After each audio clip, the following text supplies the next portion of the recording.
Chers amis, aujourd'hui, je vous plonge dans l'histoire d'un des plus anciens peuples de l'Afrique de l'Ouest.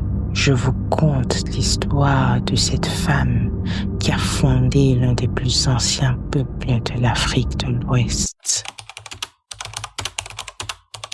Il y a plus de 1000 ans, dans le royaume de Dagomba, au nord du Ghana actuel, naissait une princesse pas comme les autres. Son nom, Yenanga. Yenanga, fille du roi Nedega, est une femme belle, courageuse et une exceptionnelle cavalière. Dès l'âge de 14 ans, Yenanga dirige l'armée de son père avec bravoure, repoussant envahisseurs et ennemis du royaume. Très tôt, elle occupe un poste qui dans le temps n'était réservé qu'aux hommes. Mais malgré tous ses accomplissements, à l'âge de 20 ans, Yenanga en veut plus. Le désir de fonder sa famille sans mariage arrangé l'anime, chose qui déplaît fortement à son père qui désire garder sous son contrôle sa fille et sa meilleure guerrière.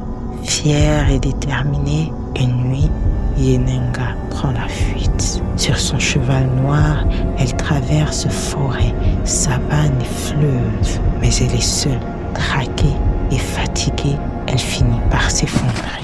Yenanga est alors recueillie par un chasseur solidaire nommé Riale.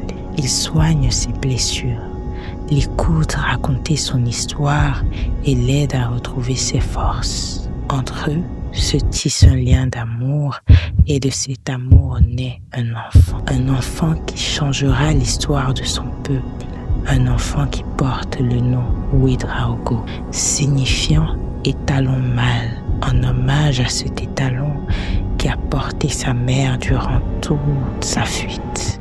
Des années plus tard, grâce au leadership et à la force de ses parents, Ouedraogo, le fils de la brave guerrière Yenanga et du chasseur Riale, deviendra le fondateur du royaume Mossi.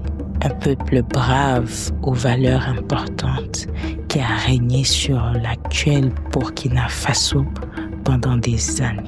Yenanga est considérée comme la mère des Mossi car sans sa détermination et sa bravoure, le peuple Mossi n'aurait probablement jamais vu le jour. Aujourd'hui encore, les Mossi constituent le groupe ethnique majoritaire au Burkina Faso. Le peuple Mossi a su au fil des années préserver son identité culturelle à travers l'histoire et reste un exemple de résilience et de leadership dans toute l'Afrique de l'Ouest.